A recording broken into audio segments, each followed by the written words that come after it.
opening. Today is March 23rd, 2022.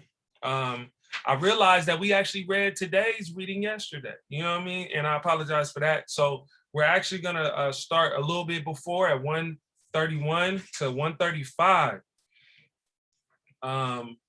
And we got into, the Harlem cooperatives and learning about how they came together and some of their wins and losses.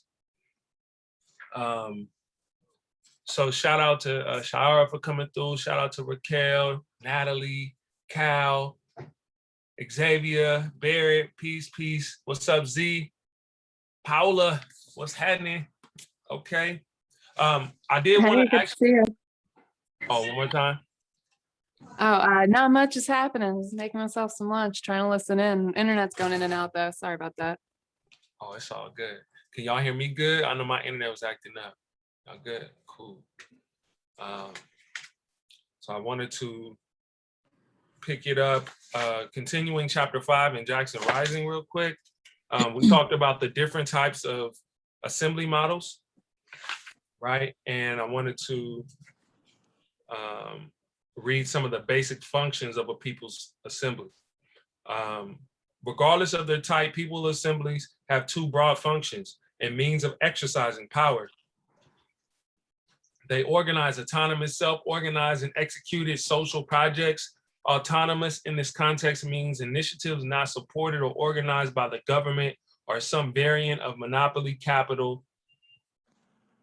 These types of projects range from organizing community gardens to forming people's self-defense campaigns, to housing occupations, to forming workers' unions, to building workers' cooperatives. On a basic scale, these projects function typically as serve the people or survival programs that help the people to sustain themselves or acquire a degree of self-reliance on a larger scale. These projects provide enough resources and social leverage to allow the people to engage in essential fight back or offensive initiatives.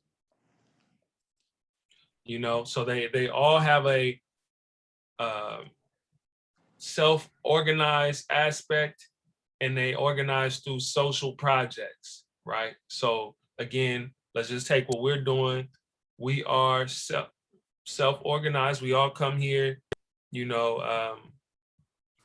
I am a facilitator of, maybe how we choose the reading and everything, but this is really a collection of Repair Nation developing into this. I didn't just come up with these, right? It was more than just my input. Brother Tud has contributed, Brother Greg, and you guys as well through the different iterations of this book club. And so it is self-organized, and then it is also the social project is this book club itself is a social project. It is us coming together and learning and getting acquainted with collective economics.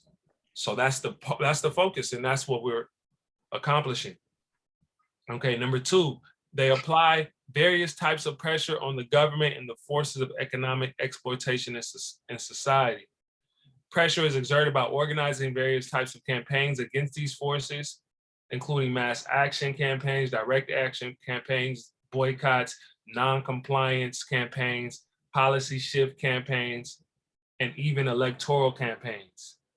So I would say us educating ourselves is a form of at least somewhat non-compliance, but I would say just maybe it's not even mentioned here, but I would say educating yourself is a form of resistance and applying pressure, right? Because at the end of the day, a lot of us haven't had cooperative economics A to Z, one-on-one, right? That's not common in our education. So in order to unlearn what we've been taught or to break down some of the concepts we've been given, we have to go against the grain, right? And to go against the flow, and that takes persistence and courage. You guys could be spending your time on the latest gossip, or you could be even just focus on how to improve yourself, you know, like literally just whatever you're interested in. But you guys all are coming here with a collective sense of a sense of selflessness, I sense from each one of you guys. So that is going against the status quo, which is how I'm perceiving Cooperation Jackson is categorizing people's assemblies as groups of people that go against the status quo. You know, boycotts. I mean, you have to educate yourself to even know why, right? If you're gonna do a boycott, like it's one thing to just say boycott somebody, but like, what's the context? And then what's the strategy? Like, how do you boycott? Is it just don't shop there, or is it like we're protesting, or we're boycotting everyone that does business with them? Like, is it a wider one? Is it narrow? Is it, you know, we're you know, it can there's many variances to that. So, all right. So let's go to collective courage. 131 and 135. Let's start right actually on 130 at the bottom. The National Negro Business League and the Colored Merchants Association. The Colored Merchants Association was founded by the National Negro Business League in Montgomery, Alabama in 1927. The CMA was an association of independent grocers organized into a buying and advertising cooperative. I see somebody in the chat. Okay, thank you, y'all. The CMA was a association of independent grocers organized into buying and advertising cooperative. The creation of the CMA was a way to support independent African-American grocery stores with mutual support and collective marketing in a harsh market during difficult times. The early 1900s witnessed the consolidation of racial segregation in business. In addition to the advent and domination of chain stores, local grocery stores were the most common African-American businesses, along with insurance companies.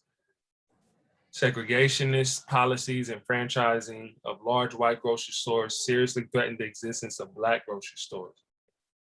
The purpose of the CMA was to pull money for buying resources and advertising, and to educate African-American merchants about modern business practices.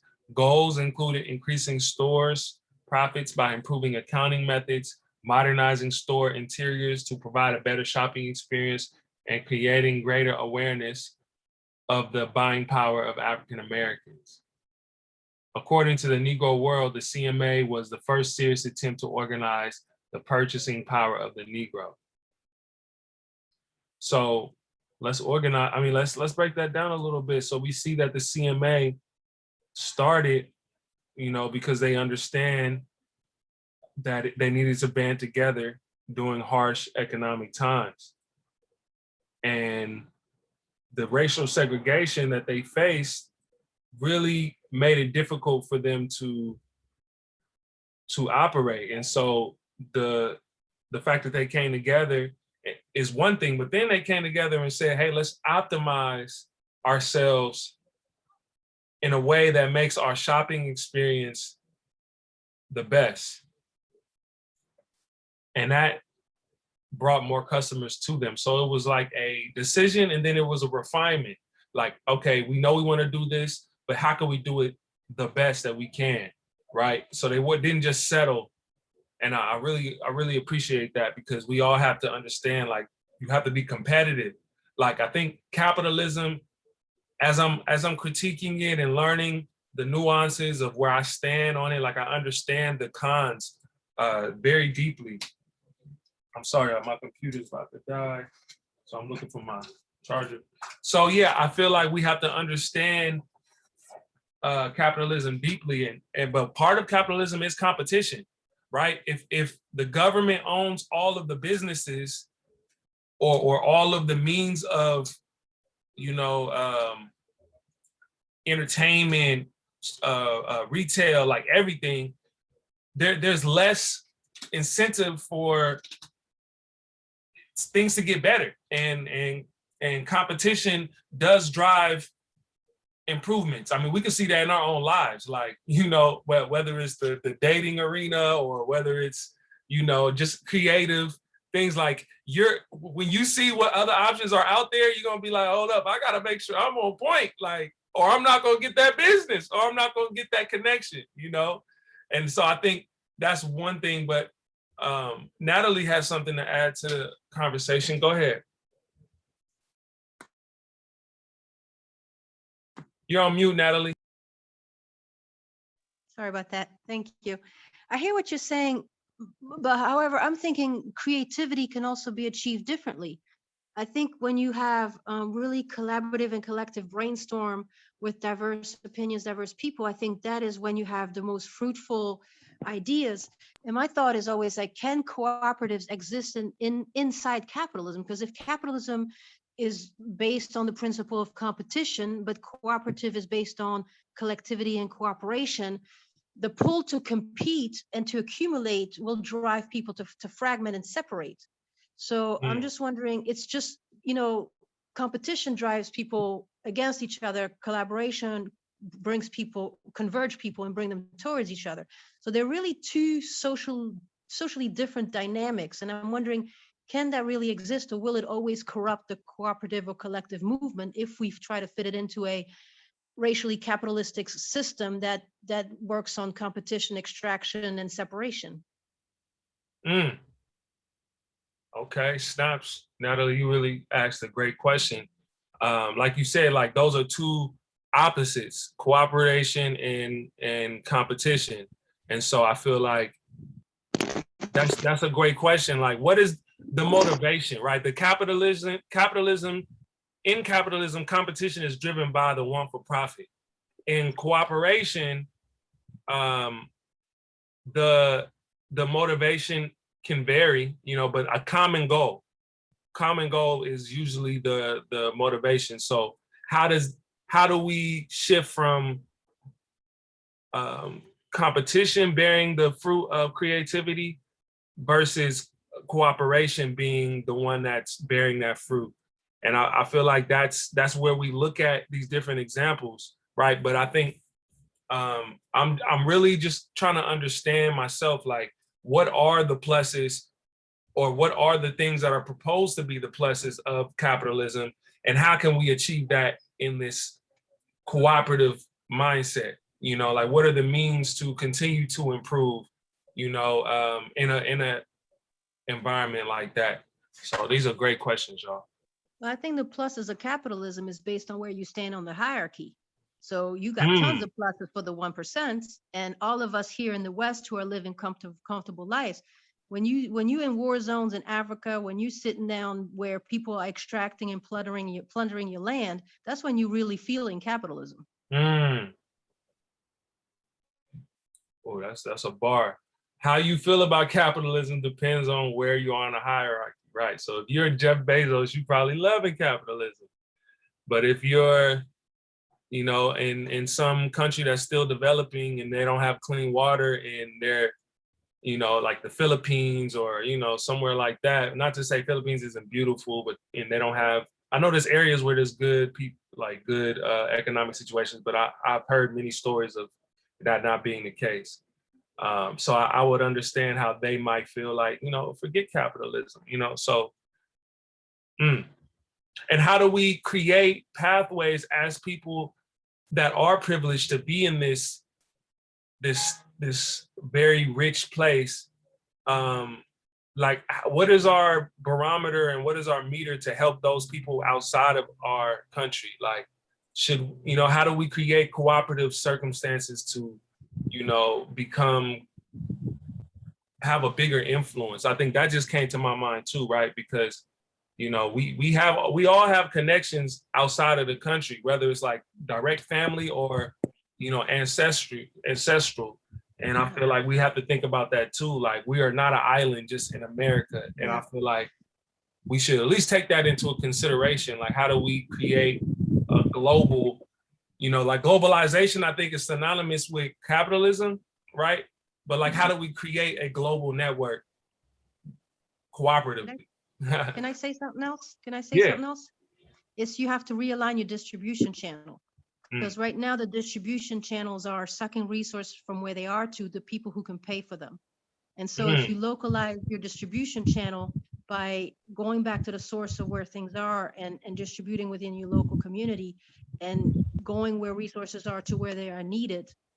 And then for us to disengage and withdraw from spaces and places we purchase from that extract from these other countries. So when we buy our clothes, where we buy our food, all the things that we do, our dollars are complicit in really the dehumanization of other people. So by choosing how we consume and how resource and realigning distribution channels, I think we can withdraw ourselves from these extractive models. Okay, I see your hand, Paula, real quick. I just want to read what Raquel put in the message. Co-ops should always be asking the question of how to improve how they serve the community because they are accountable to the community. Equals the members' benefit without capitalist competition. Yes, that debriefing, that understanding, like, okay, where are we going? How are we getting there? And how far have we gotten, from our values or towards our values? And even rural and urban U.S. Flint, Oakland, not seeing the benefits of capitalism either. International co-op solidarity. Yes.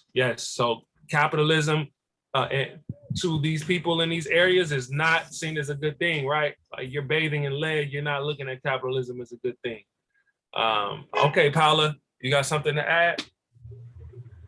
So I love your question, like, how do we network internationally? I want to offer a different point of view. Like, the Philippines is not underdeveloped, it's overexploited. We don't need to save anyone. We just need to take the boots off their necks. And we're here, I'm sitting in the United States. It's the Babylon, the empire. And I'm talking with my friend in Jamaica about, what she's facing, what she's fighting in terms of extraction and exploitation. And we're talking like, what's my fight here in the US? How do we remove that boot? How do we dismantle that boot? And co-ops for me is one of those solutions, because we're, what you said just before me, Nathalie, we're creating a local economy that doesn't rely on exploiting labor abroad, exploiting resources abroad, but deals with what we have here. The more we build, the more we starve the beast.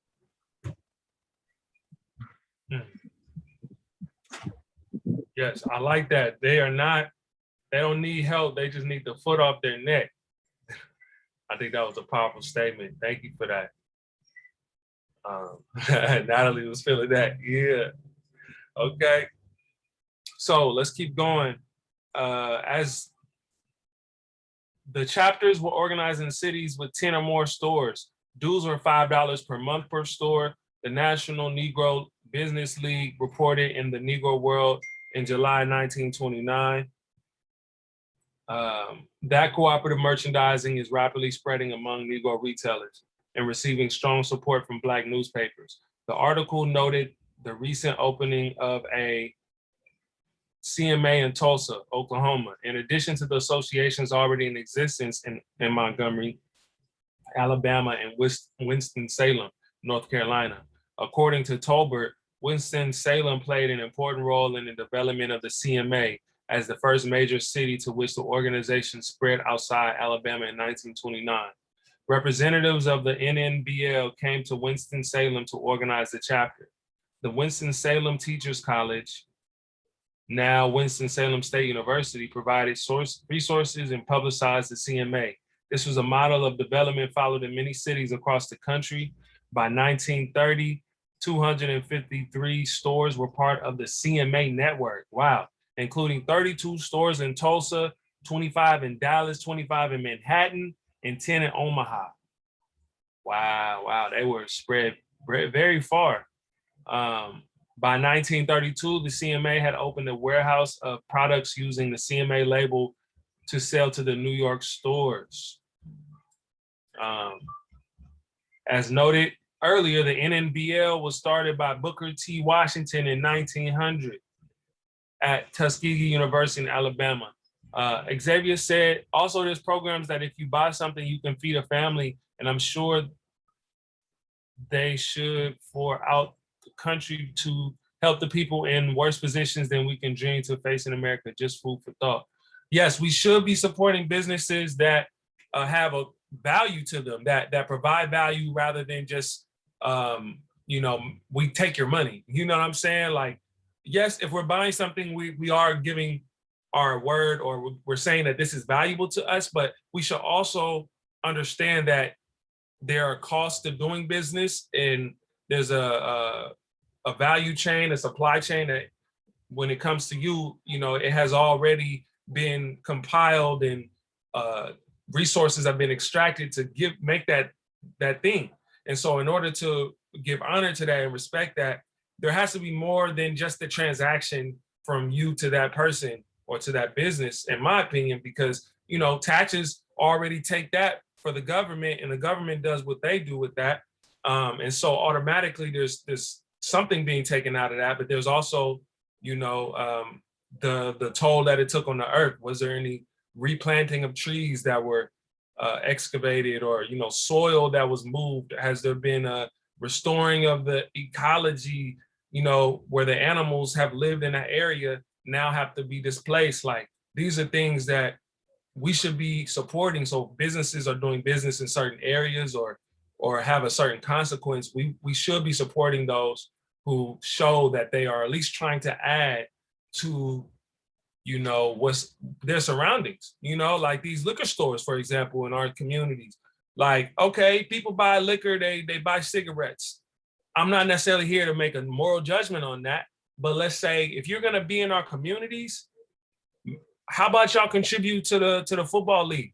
You know what I'm saying? Or you know what I'm saying? Urban gardens, y'all make sure, like, we're requiring you as a community to say, if you're going to be in our community, you have to do these things to give back. You know what I'm saying? Like, reciprocation. Exactly, Xavier. Reciprocation. That's something that we have to always keep in mind. And, you know, energy, like thermodynamics is a science, right? But it applies to things spiritually, metaphysically. In my eyes, like, energy is neither lost or created, right? So this transaction, you know, we have to be aware of where the energy is going, and it's not just in the money transaction. There's many transactions happening when it comes to you. So reciprocity, like, how do you make up for the losses and the movements of energy and money and people? And so, yeah. And we got to think about, like, okay, how are we having $1 million building complexes, but we're closing 9 schools? You know what I'm saying? Like let's think about it. It doesn't make sense. So Paula said, if the liquor store is a co-op, we don't have to beg them for donations here or there. Co-ops accountable to community, other community. Yep. I mean, a co-op liquor store, like I said, people gonna buy the liquor. So it's like, look, we're not gonna play those games, but just let's make sure the money is going where it should be, you know. Not to mention the fact that they buy the liquor for way cheaper and sell it for way more. Oh yeah. Go to the grocery store and get some for half pint they're ridiculous. It's ridiculous. Yeah, they definitely are taking advantage of people's woes and you know, low points in their lives. You know what I'm saying? Because if you broke, you're not happy, and you're probably gonna sip a little more. You're probably gonna drink a little more. You're probably gonna get the comfort food, you know, the quick ramen, the, you know, whatever is readily available. You know, you're not tripping off your health as much as you should. It's not cultural. In my community, health is starting to become more of a hot topic. I love it, but, you know, we still got a long way to go, you know, because we still celebrating a lot of these negative habits. And it starts in the mind, yo. So let's think about reciprocity in everything that we do, especially in cooperative economics. Like, I think that's a, you know, concern for community is one of the elements of the 7 principles. And I think that is a principle, right? There's always a concern for community. So we're always giving. There always should be a giving, and there's always going to be a reciprocal of that. That's how I look at it metaphysically. So I feel like, you know, people are like that.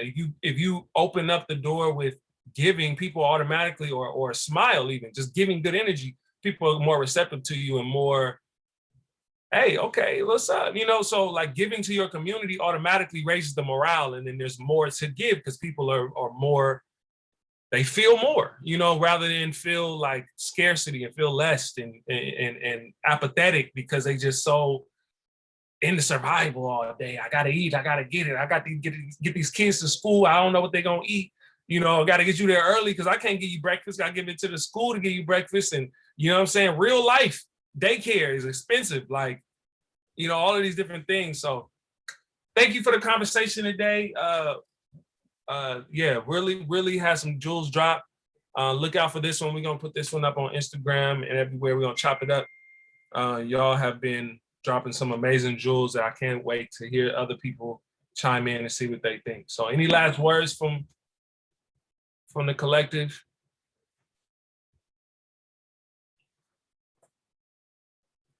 All right. Uh-oh, somebody saying something? No, okay. All right, y'all. Catch y'all tomorrow. Same black time, same black channel. Hey. Adios. Peace. Peace. Congratulations, Sayara. Bye, everyone.